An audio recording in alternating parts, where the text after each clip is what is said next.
was a brilliant officer, and he had to do his duty. In his eyes, the Armenians were rebels. Later, Major Wolfskill acknowledged the Armenians of Urfa were not rebels. Nonetheless, he felt no remorse for the victims.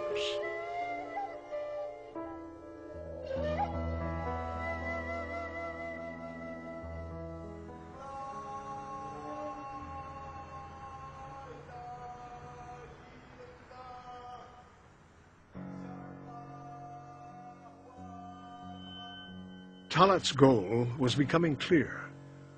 He had already boasted to United States Ambassador Morgenthau, "We have already disposed of 3/4 of the Armenians. We have got to finish them off." He confirmed the deportations were the result of prolonged and careful deliberation. Morgenthau confronted German Ambassador Wagenheim, accusing Germany of collusion in the genocide. The world will always hold Germany responsible. The guilt of these crimes will be your inheritance forever.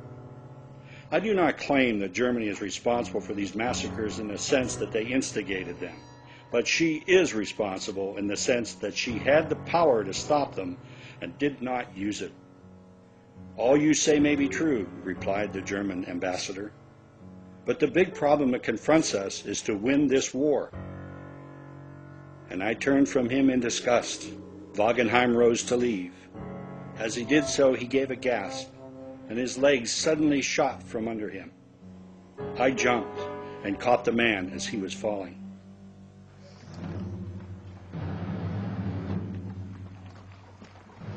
Two days later, on October 24th, 1915, Wagenheim was dead. Wagenheim did not initiate the Armenian deportation. The Turks were responsible, but Wagenheim masterminded the denial and the cover-up of Turkish crimes against the Armenians.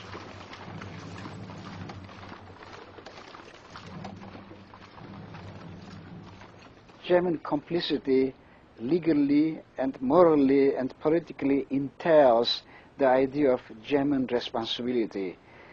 Specifically, legally speaking, people are responsible for the consequences of their acts, whether intentionally or unintentionally, to the extent that German military and civilian officials cooperated with the Turks in the deportation of the Armenians.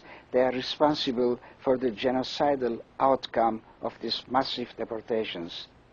Were the Germans in any way responsible for what happened to the Armenians in the Ottoman Empire? My considered answer would be no. Were they complicit in some of the things that happened? My answer would be yes. The main reason being that they were afraid to lose a valued ally, military ally, in the middle of a major war if they pushed their objections to the Armenian persecutions too far. Was that an amoral point of view? Yes.